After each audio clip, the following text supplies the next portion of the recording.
پیام حرم the Islamic channel.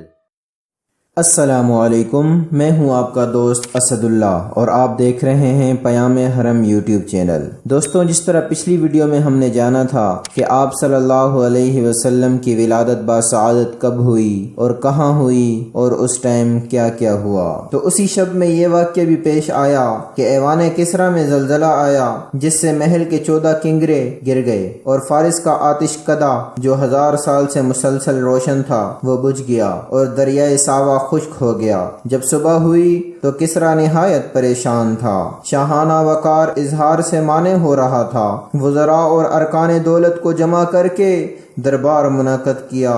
اس نئے دربار میں یہ خبر پہنچی کہ فارس کا آتش کدہ بجھ گیا ہے۔ کسریٰ کی پریشانی میں اور اضافہ ہو گیا۔ ادھر سے موبزان نے کھڑے ہو کر کہا کہ اس رات میں نے خواب دیکھا ہے، سخت اونٹ عربی گھوڑوں کو کھینچے لے جا رہے ہیں اور دریائے دجلہ سے پار ہو کر تمام ممالک میں پھیل گئے ہیں۔ کسریٰ نے موبزان سے پوچھا کہ اس خواب کی کیا تعبیر ہے؟ موبزان نے کہا کہ شاید عرب کی طرف سے کوئی عظیم الشان حادثہ پیش آئے گا۔ کسریٰ نے توثیق اور اطمینان کی غرض سے نعمان بن منذر کے نام ایک فرمان جاری کیا کہ کسی بڑے عالم کو میرے پاس بھیجو جو میرے سوالات کا جواب دے سکے۔ نعمان بن منذر نے ایک جہاندیدہ عالم عبد المسیح غسانی کو روانہ کر دیا۔ عبد المسیح جب حاضر دربار ہوا تو بادشاہ نے کہا کہ میں جس چیز کو تم سے پوچھنا چاہتا ہوں کیا تم کو اس کا علم ہے؟ عبد المسیح نے کہا کہ آپ بیان فرمائیں، اگر مجھ کو علم ہوگا تو میں بتلا دوں گا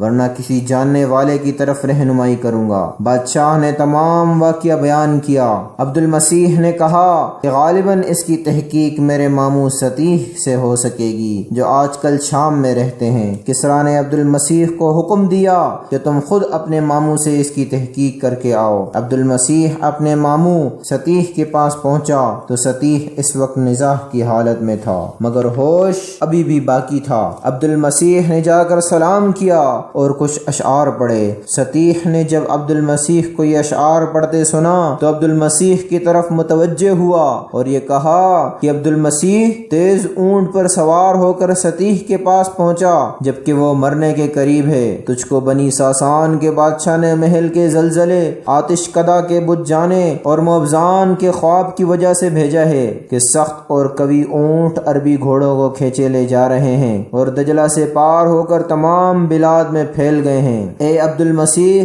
خوب سن لے، جب کلام الہی کی تلاوت کثرت سے ہونے لگے گی، صاحب عصا ظاہر ہو، وادی سماوا رواں ہو جائے، دریائے ساوا خشک ہو جائے اور فارس کی آگ بجھ جائے تو ستیح کے لیے شام نہ رہے گا۔ بنی ساسان کے چند مرد اور چند عورتیں بقدر کنگروں کے بادشاہت کریں گے اور جو شے آنے والی ہے وہ گویا آ ہی گئی ہے۔ یہ کہتے ہی ستیح مر گیا۔ عبد المسیح واپس آیا اور کسریٰ سے یہ تمام ماجرا بیان کیا۔ کسریٰ نے سن کر یہ کہا کہ 14 سلطنتوں کے گزرنے کے لیے ایک زمانہ چاہیے مگر زمانے کو گزرتے کیا دیر لگتی ہے۔ 10 سلطنتیں تو 4 ہی سال میں ختم ہو گئیں اور باقی 4 سلطنتیں حضرت عثمان غنی رضی اللہ تعالی عنہ کے زمانے خلافت تک ختم ہوئیں۔ دوستو، امید کرتا ہوں کہ آج کا عنوان آپ کو پسند آیا ہوگا اور ہمارا جو اگلا عنوان ہوگا وہ ہوگا کہ آپ صلی اللہ علیہ وسلم کا عقیقہ